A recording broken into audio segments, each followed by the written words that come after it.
Namaskaram, hi to all. Welcome back to this new video, and in this video we are going to do Natya Shastra, which is written by Bharat Muni, and it is one of the famous texts. And particularly we are going to focus on two chapters, that is chapter 6 and chapter 7 of Natya Shastra. So without any ado, let's get started. नाट्य शास्त्र जो है it is a text which is written by Bharat Muni. सबसे पहले इस video में we are going to see that what is this all about, कि जो नाट्य शास्त्र जो टेक्स्ट है वो किस चीज़ के बारे में बात करता है. Then we will see that in this Natya Shastra there are total में 36 चैप्टर्स, और जब हमारे पास ऑब्जेक्टिव क्वेश्चंस आते हैं so they do ask the important 36 chapters और उसमें कौन से टॉपिक्स हैं कौन से चैप्टर्स में. उसके बाद we will focus on chapter 6 in detail and then chapter 7. उसके बाद हम देखेंगे कुछ facts for exams, and in the end of the video we will do a quick 2-minute revision so that you can retain the majority of the information. तो इस video के basically दो motives हैं. सबसे पहले आप कंसेप्ट को clear करोगे अपने, and secondly you are going to revise, and we are going to try at least that 80% of the information stage in our head after watching the video. जो नाट्य शास्त्र है it is written by Bharat Muni, और जो भरत मुनि हैं उनको बोला जाता है father of Indian theoretical art forms. So Bharat Muni is very important person and he is called as the father of Indian theatrical art forms. जो नाट्य शास्त्र है ओरिजिनली वो संस्कृत लैंग्वेज में लिखा गया था. So it is a Sanskrit theatre that is a treatise on the theatre. तो नाट्य शास्त्र में हमें थिएटर के बारे में पता चलता है कि किस तरीके से जो थिएटर है वो होना चाहिए, किस तरीके से एक्टिंग होनी चाहिए, किस तरीके का गाना होना चाहिए, एंड व्हाट इज़ ड्रामा, उसके अंदर कैसे कैसे भाव रस, इन सब चीज़ों के बारे में नाट्य शास्त्र टेक्स्ट डील करेगा. So basically if you are in the field of acting और आप चाहते हो कि आप अपनी एक्टिंग से सबका दिल जीत लो, so Natya Shastra is basically a text for them, for the directors, for the actors, for the people who are in the theatrical art form, and its authorship is attributed to Bharat Muni. So Natya Shastra is a text which addresses the acting, the dance, music से associated है, dramatic construction से associated है, architecture के बारे में भी बात करता है कि किस तरीके से जो थिएटर है वो बनना चाहिए, किस तरीके से उसमें ऑडियंस आ सकती है, किस तरीके का थिएटर हम बना सकते हैं कि वहाँ पर जो भी एक्ट प्ले किया जाएगा वो ज़्यादा इम्पैक्टफुल रहेगा, कॉस्ट्यूम्स किस तरीके के होने चाहिए, मेकअप कैसा होगा, प्रॉप्स किस किस तरीके के इस्तेमाल किए जा सकते हैं. So all these are the things which we see in Natya Shastra. नाट्य का मतलब ही है एक्टिंग करना या कला दिखाना, एंड शास्त्र मतलब होता है किसी भी चीज़ की विद्या प्राप्त करना. तो जब हम नाट्य की विद्या प्राप्त करेंगे so that is called as Natya Shastra. Its aim was both to educate as well as to entertain. तो इसमें भरत मुनि बोलना चाहते हैं कि जो नाट्य शास्त्र है भाई, कुछ भी हम डांस म्यूज़िक या कुछ भी कर रहे हैं सो उसका जो दो एम होना चाहिए, that is one to educate people and second one is to entertain people. So दोनों चीज़ें होना बहुत ज़्यादा ज़रूरी है किसी भी एक्ट में, अभिनय में. यहाँ पर हमें दी गई है एक टर्म दैट इज सूत्रधारा. सूत्रधारा का मतलब है यहाँ पर स्टेज मैनेजर, जो कि पूरे स्टेज को मैनेजमेंट देखेगा. And moreover Sutradhara earlier refer to as a puppeteer, जो पपेट्स को स्ट्रिंग्स अटैच करके उनसे डांस करवाते हैं, उनसे बुलवाते हैं. So the literal meaning of Sutradhara is the holder of the strings और थ्रेड्स. और भरतनाट्यम में जो टेक्स्ट है वहाँ पर सूत्रधारा को स्टेज मैनेजर के तौर पे देखा गया है. Next point is very important that there was no prohibition against the female performers. तो even during the Natya Shastra when it was written around 200 BC के दौरान, तो उस समय पे भी जो फीमेल परफॉर्मर्स हैं उनको इक्वल इम्पोर्टेंस दिया जाता था. और उसमें कहा गया है कि कुछ रोल्स ऐसे हैं जो कि अगर फीमेल्स ही परफॉर्म करेगी then only those roles will be impactful. अगर फीमेल्स नहीं आएंगे तो वो जो रोल है जो वो दिखाना चाहते हैं वो अच्छे से दर्शा ही नहीं पाएंगे. So they were very liberated towards the female performers, and the companies were all male, all female, and also of the mixed gender. Certain sentiments were considered inappropriate for the men to act and were thought that they better suited to women. तो कुछ sentiments ऐसे होते हैं जो कि सिर्फ women ही उसमें दर्शा पा रही थी. So we had both the actors, female actors as well as male actors. उसके बाद अभिनय जो होता है, अभिनय का मतलब है एक्टिंग करना. अभिनय is of two types, one is लोक धर्मी और दूसरा है नाट्य धर्मी. लोक धर्मी मतलब जो हमारे आसपास हो रहा है, that is the realistic projection of the things, that is लोक धर्मी. और दूसरा है नाट्यधर्मी यानी कि that is the conventional form. अब जो नाट्य शास्त्र जो टेक्स्ट था वो लिखा गया था संस्कृत लैंग्वेज में, and now we have one important commentary on Natya शास्त्र।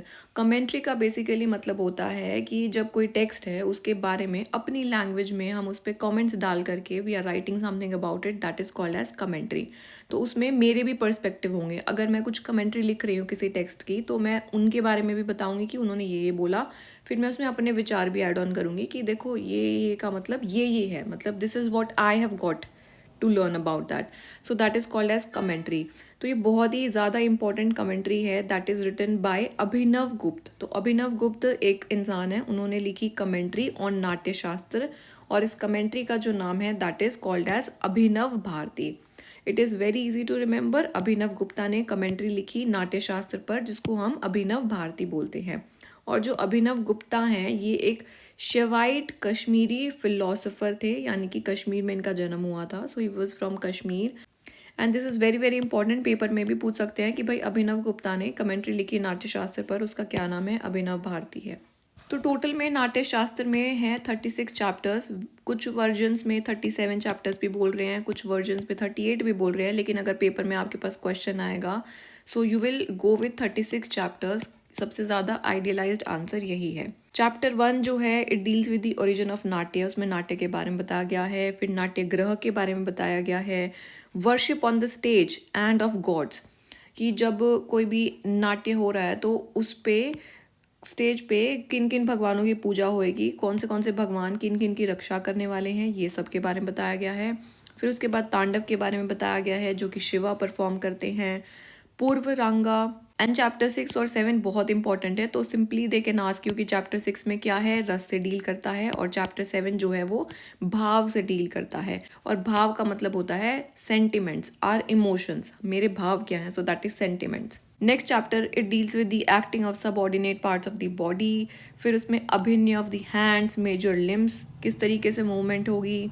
मंडलास के बारे में है, stage walk of characters, regional styles, nature of plays, verbal representation, metrical patterns, poetic concepts and rules on the use of language, कौन सी language use करनी है, किस तरीके से बोलना है। What are the different 10 kinds of place के बारे में बताया गया है। प्लॉट कैसा होगा, वृत्ति, आचार्य अभिनय, सामान्य अभिनय। फिर उसके बाद वी हैव सीन कि मेन एंड वुमेन दोनों के बारे में वो बात करता है। फिर वो एक्टिंग है, एक्टिंग के बारे में बात करें, miscellaneous, then success of the production, फिर म्यूज़िक किस तरीके का होना चाहिए, इंस्ट्रूमेंट्स कैसे कैसे हैं, होलो इंस्ट्रूमेंट्स क्या होते हैं, देन रूल्स ऑफ ताल, सुर ताल, इन सब के बारे में बात कर रहे हैं। फिर ध्रुव सॉन्ग्स के बारे में बात कर रहे हैं, अवंधता instruments, then types of characters, distribution of roles and the descent of drama on earth. तो इतनी सारी चीज़ों के बारे में नाट्यशास्त्र बात करता है। सो इस लिस्ट को पढ़ने का ये मतलब है कि जब हम एक बार रीडिंग करेंगे सो हम मेजॉरिटी ऑफ द थिंग्स हमें याद रहने वाली हैं, and when we will revise it once again तो हम ऑप्शंस देख करके हमारा सही उत्तर वहाँ पर मार्क कर देंगे कि भाई नाट्यशास्त्र इन चीज़ों से डील करता है। So therefore what you will have to do is that you will have to go through this list one by one, read aloud, और याद हो जाएंगे आप लोगों को। Now coming back to chapter 6 and chapter 7, जो chapter 6 है वो रास थ्योरी से डील करता है, जिसके अंदर भरत मुनि ने 8 रस के बारे में बताया गया है। और उसके बाद ही has also talked about one added rasa, जो कि अभिनव गुप्ता, हमने देखा कि उन्होंने अभिनव भारती लिखा which is a commentary on Natya शास्त्र, तो उन्होंने उसमें एक और रस ऐड किया। तो 8 रस तो है भारत मुनि ने जो ऐड किए हैं, वो हम अभी डिटेल में we are going to study, क्योंकि उस पर क्वेश्चन आ सकता है कि which among the following is not one of the rasa which are given by Bharat Muni, तो आपको एक बार पता होना चाहिए। फिर चैप्टर 7 है, इट डील्स विद भाव। भाव हमारे पास बेसिकली 3 टाइप्स के भाव हैं। जो सबसे पहला है वो है स्थाई भाव। स्थाई भाव का मतलब होता है समथिंग विच इज़ परमानेंट, यानी कि इनेट, यानी कि ऐसे भाव जो कि सब इंसानों के अंदर ऑलरेडी प्रेजेंट हैं, and these are total 8 in numbers. 8 ही हमारे पास रस हैं और 8 ही हमारे पास स्थाई भाव हैं। उसके बाद है हमारे पास विभाचारी भाव। विभाचारी भाव को व्याभिचारी या फिर संचारी भाव भी बोला जाता है, और you can also call it as transitory bhava, and these are 33 in number. Next we have is Satvik Bhav, which are temperamental in nature and these are 8 in number. तो हमने देखा कि चैप्टर 6 में रास थ्योरी है जिसके अंदर हम 8 रस के बारे में बात करेंगे and one which was added by Abhinav Gupta. Then chapter 7 will deal with bhava जिसमें हमने देखा 3 टाइप्स के हैं जो कि एक पहला है स्थायी भाव, फिर है विभाचारी भाव और तीसरा हमारे पास हो गया सात्विक भाव. The theory of Ras Bhav establishes a relationship between the performer and the spectator.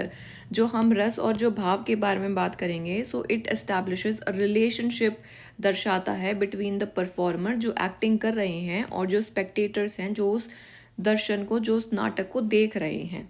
The success of the performance is measured by whether or not the audience has a specific experience of a ras.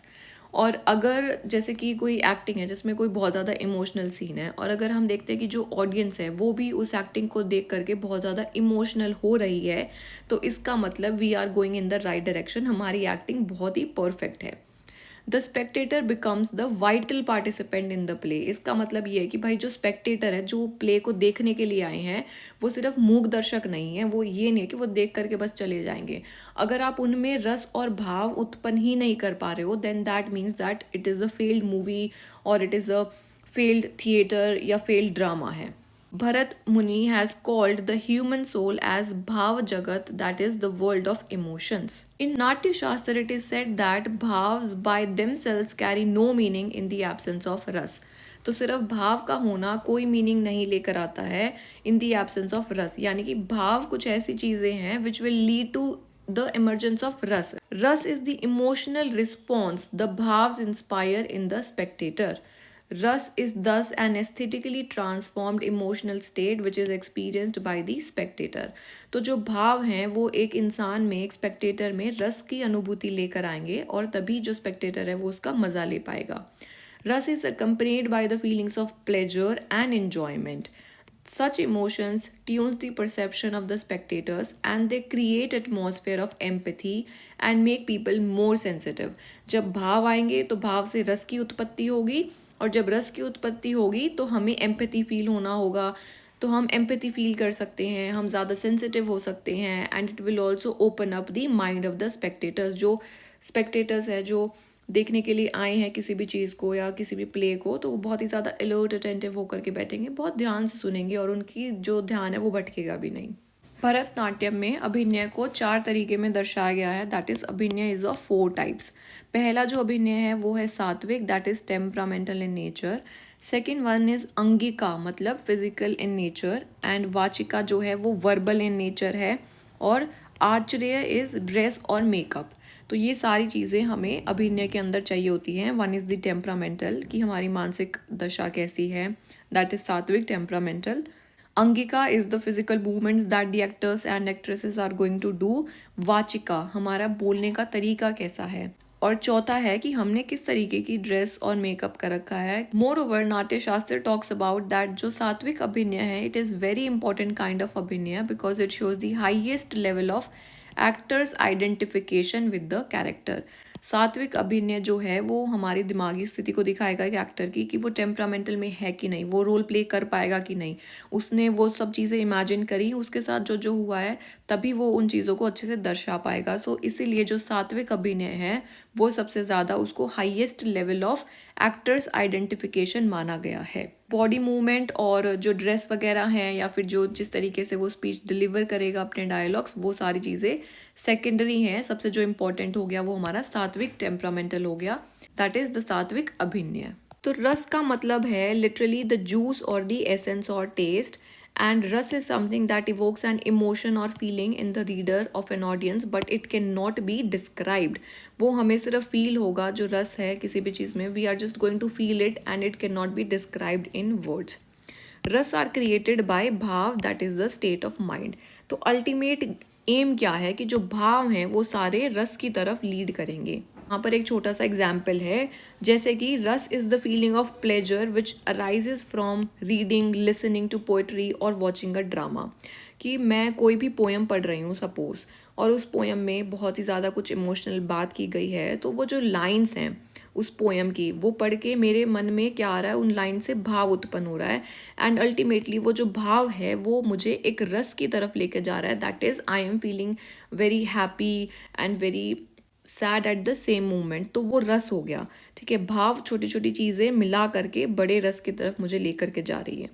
For example, भोज्य रस is obtained by eating yummy food. तो सबसे पहले हमारे plate में खाना आएगा, खाना आकर के then I felt very happy, मेरे मन में भाव आता है कि वाओ, मतलब अच्छा लग रहा है, अच्छा दिख रहा है। फिर जैसे मैंने वो खाना खाना शुरू करा तो उसके बाद मेरे अंदर एक अलग तरीके की खुशी आई, एक रस आया, so that is called as bhojya rasa. According to the Ras theory of Natya Shastra, the primary goal, apart from providing sheer entertainment, is to transport the audience into another parallel world. तो वो बोलना चाहते हैं कि जो रस थ्योरी है हमारी नाट्य शास्त्र में, उसका गोल सिर्फ ये नहीं है कि वो बस आपका एंटरटेनमेंट करेगा, नहीं, it is not merely about entertainment, rather वो चाहते हैं कि जो ऑडियंस वो ड्रामा देख रही है उन्हें they are being pushed into a parallel world which is full of wonder and bliss. मतलब उन्हें ऐसा लग रहा है कि वो कहीं और ट्रांसपोर्ट हो चुके हैं, उन्हें वो वंडर, ब्लिस और where they are experience the essence of their own consciousness and reflect on spiritual and moral questions। यानी कि जब वो सवाल पूछने लग गए हैं वहाँ पर, जो ड्रामा है उनकी आत्मा तक इम्पैक्ट कर रहा है। So that is the true meaning, true essence of the रस थ्योरी। सो रस थ्योरी हमने देखा कि चैप्टर 6 में है वो। अब यहाँ पर वो 3 चीज़ों के बारे में बात करते हैं। One is the determinant, another one is consequent, और तीसरी चीज़ है ट्रांजिटरी। ट्रांजिटरी डिटर्मिनेंट का मतलब होता है something which is the cause और द रीज़न, या फिर जो कारण बनेगा रस की उत्पत्ति के लिए, जो कारण बनेगा, यानी कि हिंदी में उसे बोला जाएगा विभाव। विभाव, विभाव को बोला गया है डिटर्मिनेंट, यानी कि एक कारण होगा, कारण के होने की वजह से क्या होएगा, मन में भाव की उत्पत्ति होगी, और जब भाव की उत्पत्ति होगी तो फिर हमें क्या होगा, कॉन्सिक्वेंट्स आएंगे। कॉन्सिक्वेंट्स को बोला गया है अनुभव। अनुभव जब हमें होगा तो हमें रस की अनुभूति होगी, and this is the top target of the drama. और बीच में जो है यहाँ पर ट्रांजिटरी चीज़ें भी आ सकती हैं, जिन्हें कि व्याविचारी भाव भी बोला जाता है, यानी कि ये जो भाव है this can be the transitory state. तो सबसे पहले होगा कॉज, बीच में आएगा ट्रांजिटरी स्टेट, एंड लास्ट में आएंगे हमारे कॉन्सिक्वेंट्स। यहाँ पर है बहुत ही ज़्यादा important list which talks about the रस। तो हमारे पास है टोटल में 8 रस, और जो ये 9वां रस है इट वाज एडेड बाय अभिनव गुप्ता। तो सबसे पहले इट टॉक्स अबाउट श्रृंगार रस। श्रृंगार मतलब लव से जो डील करेगा, लव और रोमांस से। उसके बाद आता है हास्यम रस। हास्य मतलब लाफ्टर और कॉमेडी। करुण्य, करुण्य मतलब कंपैशन, दया करना। रोदरम, रोदरम मतलब गुस्सा, फ्यूरी। फिर है उसके बाद बिभस्तम। बिभस्तम का मतलब है द फीलिंग ऑफ डिसगस्ट, मतलब बिल्कुल घृणा, गलानी आ रही है किसी पे, दैट इज डिसगस्ट। भयंकरम, भयंकरम बहुत ज़्यादा हॉरर, टेरर, भयंकरम डरा हुआ। वीरम, वीरम मतलब हीरोइज्म। अद्भुतम, अद्भुत मतलब कि that is something which is wonder, amazement.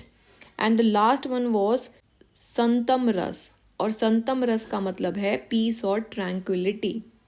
And Abhinava Gupta has compared all this rasa to a jewelled necklace. जिस तरीके से ये एक नेकलेस है, इसके अंदर ज्वेल्स डाले गए हैं, तो वो बोल रहे हैं कि ये सारे के सारे 8 रस का नेकलेस बनाया गया है, और ये 8 रस बहुत ज़्यादा इंपॉर्टेंट है। सबसे पहले हम इसमें सारे के सारे रस याद करेंगे, and if you are able to learn all the rasa then you will go for these columns, that is D and colour.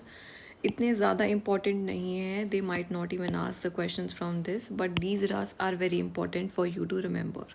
उसके बाद यहाँ पर जो लास्ट कॉलम है it is about the bhava. कौन सा भाव कौन से रस की उत्पत्ति करता है। सो दिस इज रति भाव विच लीड्स टू द श्रृंगार रस। हस का जो भाव है इट लीड्स टू हास्यम, तो ये वाला इजी है। शोक अगर होगा तो that will lead to करुण्यम।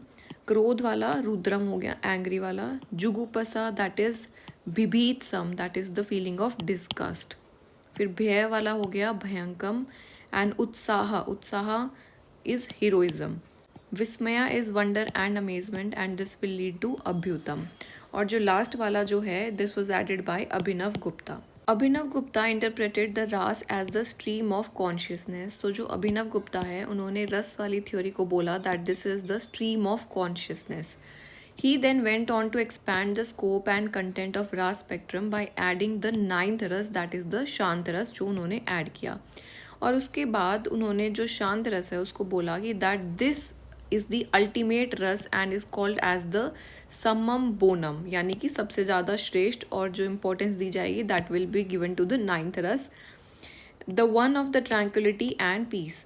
Abhinav explain that जो शांत रस है it underlies all other mundane rasa as their common denominator and all the other rasa emanate from the शांत रस एंड रिजॉल्व इनटू इट। तो जो बाकी के जो भी 8 रस हैं जो भरत मुनि ने दिए वो सारे शांत रस से ही उत्पन्न होंगे और शांत रस में ही आकर के सारे खत्म होंगे। तो सबसे ज़्यादा जो श्रेष्ठ हो जाएगा दैट द इम्पोर्टेंट रस वुड बी द शांत रस, that was said by Abhinav Gupta. Next we have the 3 categories in the chapter 8 of भाव। हमने देखा कि भाव is divided into 3 categories, जिसमें से जो सबसे पहला है वो है स्थाई भाव, यानी कि जिसमें कि हमारे पास 8 भाव हैं which are permanent in nature and these emotional states are inherent to humans। ये हमारे अंदर पहले से ही हैं। They are inborn and understandable without explanation। So इन स्थाई भावों के लिए कोई explanation की ज़रूरत नहीं पड़ती। So we will just look at the names of this स्थाई भाव। इतनी डिटेल्स में करना is not important for us। सबसे पहला जो है that is Rati which is the pleasure one। Second one is हास यानी कि जॉय, जॉय मतलब mirth, खुशी। शोक वाला हो गया हमारा सोरो। क्रोध हो गया एंगर, मैलिस। नेक्स्ट इज उत्साह, उत्साह का मतलब है यहाँ पर करेज। भय का मतलब हो गया फियर। जुगुपसा का मतलब है डिस्कस्ट एंड विस्मया का मतलब हो गया हमारा सरप्राइज। तो इसमें से कुछ तो बहुत इजी हैं जो कि इजीली याद हो जाएंगे और जो थोड़े से मुश्किल हैं हम उनको अलग से नोट कर लेंगे and we will revise them again and again. जैसे कि रति का मतलब ना समझ में आए कई बारी, हो सकता है मुझे भी नहीं आ रहा था पहले।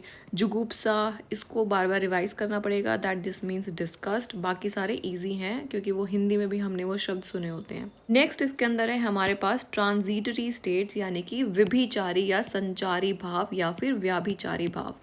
ये जो ट्रांजिटरी स्टेट्स वाले भाव हैं they come with the fleeting emotions, यानी कि ये भाव आएंगे चले जाएंगे, आएंगे चले जाएंगे, आएंगे चले जाएंगे। So these are called as the transitory states and these are total में 33 इन नंबर। इनके भी अगर सिर्फ नाम ही हैं, if you want to go through the list you can, but I would suggest कि इतना डिटेल में मुझे नहीं लगता ज़रूरत है करने की। So here is the list and you can take a screenshot of these. Total में 33 हो गए हमारे पास ट्रांजिटरी भाव। The last one is the temperamental state यानी कि सात्विक भाव, और ये सारे कितने हैं 8 इन नंबर टोटल में। सो सबसे पहला इसके अंदर है स्वेद। स्वेद का मतलब है something which is related to sweating, जब बहुत ज़्यादा से पसीना आ रहा होगा। So you will find the characters, they are taking up the fan, wiping off their sweat, पसीना पोंछ रहे हैं वो।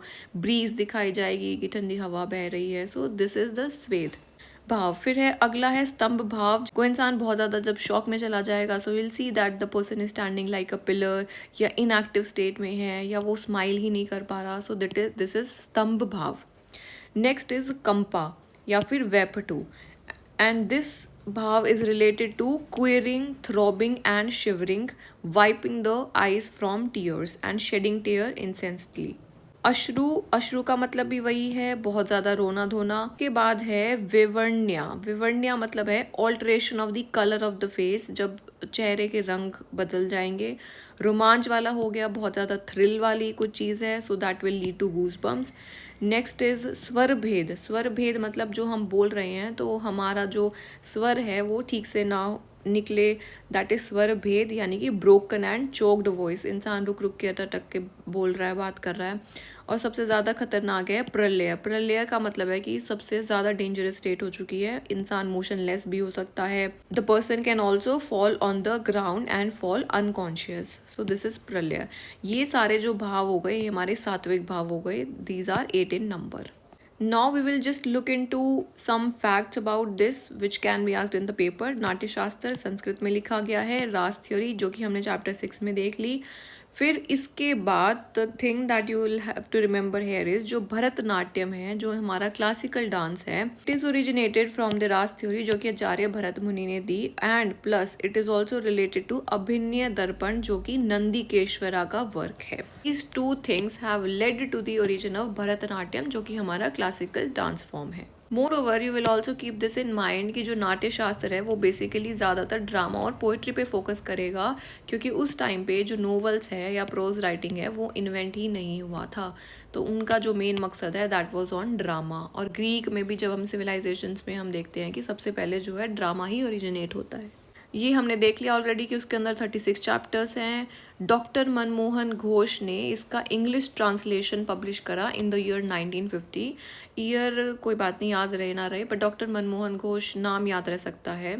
And it is also called as the fifth Veda. Natya Shastra को फिफ्थ वेदा भी बोला जाता है। And it is attributed to Lord Brahma. ऐसा माना गया है कि जो लॉर्ड ब्रह्म है उन्होंने आकर के भरत मुनि के कानों में नाट्य शास्त्र बोला और फिर उन्होंने नाट्य शास्त्र की रचना की। हेयर यू विल सी कि जो तांडव है वो शिवा से रिलेटेड है और जो पार्वती से रिलेटेड है वो है लास्य।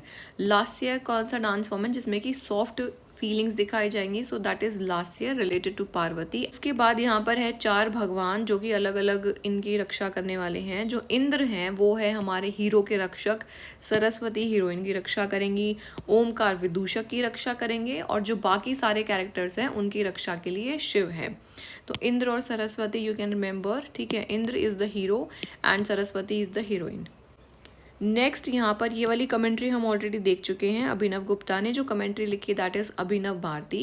And one more commentary is very very important which is Brihaddeshi which is written by Matanga. एंड ये भी नाट्य शास्त्र की ही कमेंट्री है। मतंग ने कमेंट्री लिखी which is titled as Brihaddeshi. Brihaddeshi by Matanga and Abhinava Bharati by Abhinav Gupta. Natya Shastra text is very important because it has played an immense role in the art. क्योंकि जो डांस फॉर्म्स है हमारे इंडिया में जैसे कि भरतनाट्यम, कथकली, कुचिपुड़ी, ओडिसी, मणिपुरी, कुदियट्टम, इन सब में Natya Shastra has played a very important role. क्योंकि इसी को सीख सीख करके सारे डांसर्स अपनी थ्योरीज इम्प्लाई करते हैं, फिर ये सीख रहे हैं and then they are able to perform well. Also it has played an immense role in the music. और सबसे ज़्यादा जो इसमें है वो श्रृंगार रस और भक्ति रस से रिलेटेड है। It has also played a role in the literature because the effectiveness of a literary composition it depends on both what is being stated and how it is stated. अगर कोई भी पोएम है या कोई भी drama है या कोई भी नोवेल लिखा जा रहा है तो सिर्फ ये इससे फ़र्क नहीं पड़ता कि उसमें लिखा क्या जा रहा है, बल्कि एवरीथिंग मैटर्स कि क्या लिखा जा रहा है और किस तरीके से लिखा जा रहा है, किस तरीके के शब्दों का प्रयोग हो रहा है उस वर्क में। Are they able to evoke the emotions और द इवोक द रस, या वो हमें एक्सपीरियंस ही नहीं करवा पा रहे हैं लिटरेचर। कई बार आपने देखा होगा कि आपने नोवेल रीड कर रहे होगे बहुत ही flawlessly, you are reading one novel and you are so into in the novel कि भूल जाते हो आपके आसपास क्या हो रहा है। और कुछ नॉवेल्स ऐसे होंगे जिसमें आप पढ़ रहे होगे लेकिन आपका ध्यान 100 बार भटकता है। So there lies the difference and therefore Natya Shastra becomes important. Also, it has played a role in sculpture and architecture. In the Indian theories on sculpture and architecture, Shilpa Shastra, the Ras theories in part divine the form, the shapes, arrangements, और शिल्प शास्त्र में जो मूर्तियाँ हैं उनके expressions जो हैं, उनके structures, उनके postures, so all these have been impacted by the text Natya Shastra. I hope this Natya Shastra text is clear to you all, and if you have any doubts then do ask me in the comment section. Keep doing exercise, stay fit, stay healthy because that is really very very important. अगर exercise नहीं करोगे और अगर fit नहीं रहोगे, trust me you will not be able to even study. ठीक है, तो पढ़ने के लिए भी you need to do exercise and you need to be fit. You need to take care of your posture. है ना, कई बार हम अपना पोस्चर ही, बॉडी पोस्चर को ही नेग्लेक्ट कर देते हैं व्हेन वी आर स्टडिंग और preparing for some competitive exams, तो वो नहीं करना है। और अगर आज एक्सरसाइज नहीं करी है तो जा करके फटाफट से just complete the quota. Keep practicing, keep revising, and all the best for your exams. Bye bye.